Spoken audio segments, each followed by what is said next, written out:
If you're looking for the best way to use up your leftover panettone, you're in the right place. This panettone bread pudding is sweet and rich and creamy, and we top it all off with a caramel sauce. Let me show you how to make it. You'll need about 500 grams of panettone for this recipe. That's half of a 1 kilogram loaf. You can use whatever flavor panettone you have on hand. Mine's chocolate chip.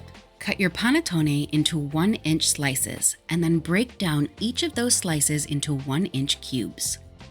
Place your panettone cubes in a large baking pan. Any shape will do, just make sure all of that panettone fits in there nicely. I like to add a little something extra to my panettone bread pudding, so I'm adding in some chopped hazelnuts, some chopped pistachio, and some chocolate chips. You'll need about 200 grams, around 1 cup in total, and we're going to use about 1/3 of that mixture on this layer. Then pile on the rest of your panettone cubes. Set that aside while we prepare the custard mixture. Preheat your oven to 175 degrees Celsius or 350 degrees Fahrenheit. To a large bowl, add 1 egg and 1 egg yolk. Then add 250 milliliters, just over a cup of double or heavy cream. Add 237 milliliters, 1 cup of full fat or whole milk, 8 grams, 2 teaspoons of vanilla extract, 60 grams, 1/4 cup of butter that has been melted, 6 grams, 1 teaspoon of cinnamon, and a healthy grating of nutmeg, and a good pinch of salt. I'm using my vanilla salt to boost that vanilla flavor, and I've linked the recipe for that video in the description below. Whisk everything until it's well combined,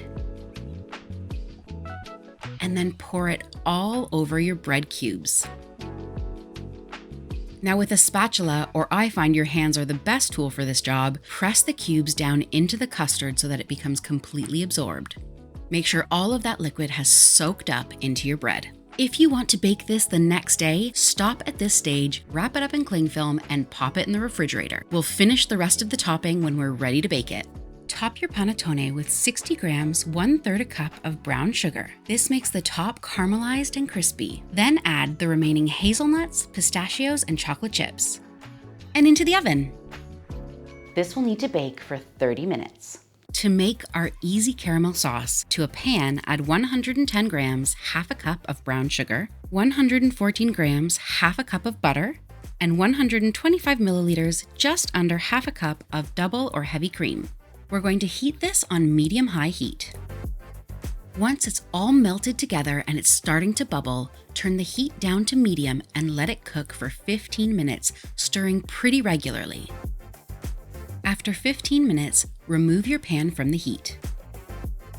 Now add in 4 grams, 1 teaspoon of vanilla extract, a pinch of baking soda, and a pinch of salt. The baking soda helps to make sure your caramel sauce doesn't split and stays nice and smooth and creamy.